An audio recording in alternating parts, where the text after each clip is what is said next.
Buenas tardes, en esta ocasión voy a hablarles un poco acerca del movimiento EduPunk y desde un análisis cómo se ve este movimiento transversalizado por la tradición alemana.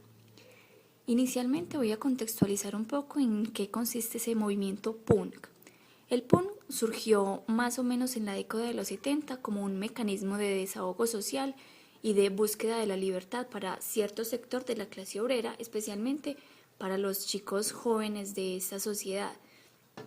Este movimiento se constituyó como un espacio de expresión y de protesta frente a la sociedad, frente al mundo y frente al elitismo que se estaba vivenciando en esta época pues, del momento.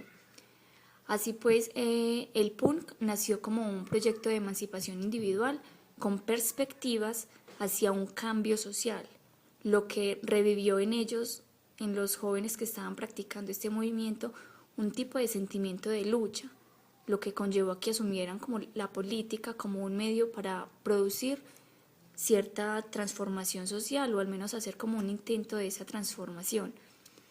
La filosofía de este movimiento punk se desarrolló en un pensamiento de hazlo por ti mismo, inspirada en la autogestión, ir en contra de la cultura del consumismo que se manejaba en ese entonces. Se puede decir pues que en este momento estamos muy atravesados también por ese consumismo, pero pues vamos a basarnos en este momento solamente en lo que era en ese entonces el movimiento punk. Tomando pues como base todo esto, el movimiento EduPunk nace en mayo del 2008, el cual fue postulado por Jim Groom, el cual es un especialista en tecnología educativa y es profesor de la University of Mary de Washington. Ahora voy a mencionarles un poco acerca de en qué consiste la tradición alemana para luego poder así hacer como un análisis de esa transversalización de lo que consiste el movimiento punk y de cómo se ve permeado por la tradición alemana. Entonces, la tradición alemana se centra en la Bildung, que es la formación del sujeto mismo. Para la escuela alemana son claves lo que es la autodeterminación, la autonomía, la autoactividad racional, el ejercicio evolutivo de perfeccionarse continuamente, de estarse mejorando, de estar en una constante formación. El interés principal pues, de esta formación en la escuela alemana es que el sujeto alcance un nivel de racionalidad en términos de acceso a un sentido del saber y a un sentido crítico ante los demás y ante el mundo mismo en el que se encuentra. Por tanto, entonces, voy a hacer como una especie de paralelo entre lo que se ve desde el movimiento EduPunk y cómo la tradición alemana, desde la pedagogía crítica, la puede como sostener, como visualizar. Entonces, el movimiento EduPunk, por una parte, es una respuesta radical al poder que se ha establecido en la educación tradicional. Por su parte, la pedagogía crítica intenta ayudar a los estudiantes a cuestionarse y desafiar el sistema, la dominación y las creencias que están impuestas dentro de este sistema educativo. El movimiento EduPunk es como un movimiento educativo que apunta a cuestionar las creencias predominantes para comprenderlas y transformarlas. Asimismo, favorece lo que es el pensamiento crítico y reflexivo de la sociedad o de los chicos pues, que acceden a ese tipo de mecanismo de formación. Por su lado, la pedagogía crítica es una teoría práctica en la que los estudiantes alcanzan una conciencia crítica ante las situaciones que van aconteciendo en todo su alrededor. También transforma lo que son las desigualdades e injusticias sociales que existen para los involucrados en los procesos en este proceso pues, educativo, en esos procesos de enseñanza-aprendizaje. Por su parte, el movimiento punk propone una educación que está basada en la lectura crítica del contexto y de la cultura, lo cual le posibilita a los chicos realizar esa transformación social que pretenden a través de este tipo de movimientos.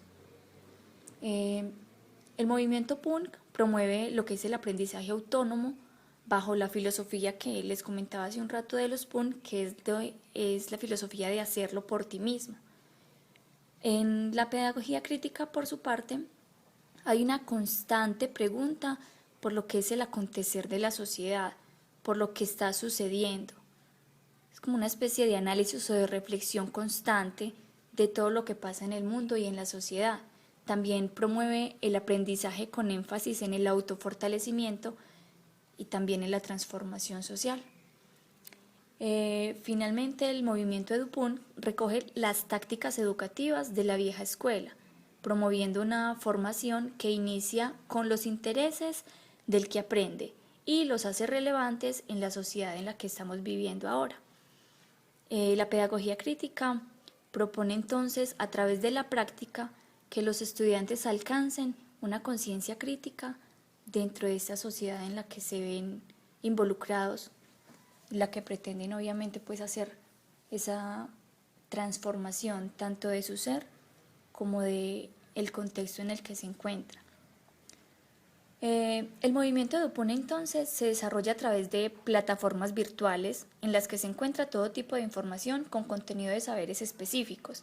A partir de esta afirmación nos cuestionamos un poco entonces en cuál sería el papel del maestro en este movimiento, si entonces se trata de trabajar a partir de plataformas virtuales. En el movimiento EduPunk entonces los profesores cambian sus funciones tradicionales tomando papeles de consultores y facilitadores de aprendizaje, se convierten en orientadores y en diseñadores de estos medios de aprendizaje como lo son las plataformas. El educador entonces en este movimiento plantea y organiza todo un contenido que expone en una plataforma para que el individuo que está interesado en ella pueda acceder. En este movimiento el maestro y el estudiante actúan como pares.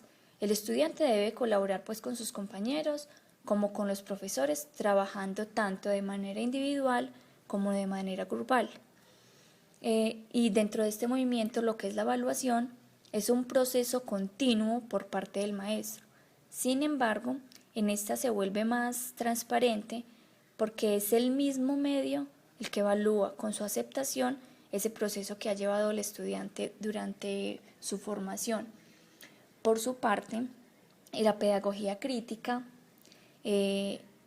dentro de la pedagogía crítica, el papel del maestro sería ayudar al estudiante para que pueda cuestionar las teorías y las prácticas que se consideran como represión. Además, debe incentivar la creación de respuestas liberadoras a nivel individual y a nivel social. El educador debe ser un maestro experto y debe estar especializado obviamente pues en el tema que se está trabajando con el estudiante. Dentro de la pedagogía crítica, la evaluación no es una acción solo del profesor, sino que es un trabajo conjunto desde donde el estudiante tiene el derecho a participar activamente en este proceso. Y esta evaluación es diversa, de manera que sea posible que se adapte a todos los estudiantes, a todas las subjetividades, las características y las diferentes características que tengan pues los estudiantes. Entonces, a partir de todo esto, si vamos a hablar de una educación virtual en donde los chicos solamente están enfrente de una computadora realizando ese proceso formativo, nos llega entonces ahora la duda de dónde queda entonces ese componente humano y afectivo de quienes participan en este proceso educativo, porque hemos visto pues que es muy importante, es muy relevante para la formación del sujeto que esté en esa constante interacción con el otro. Por último, hay unos puntos pues que se deben tener en cuenta frente a este tipo de movimiento, y es que en la pedagogía crítica existen 5 elementos fundamentales, lo que es la participación, la comunicación, la transformación, la emancipación y la humanización, que también hacen parte del movimiento de Dupont. Sin embargo, esta última, lo que es la humanización, se ve afectada en vista en que el movimiento propone una educación virtual donde el estudiante solo actúa con sus pares por medio de redes digitales, así como le estaba diciendo pues yo ahorita, que esta socialización, esta interacción con el otro es demasiado importante a la hora pues de la formación, de hablar pues de la formación de sujetos.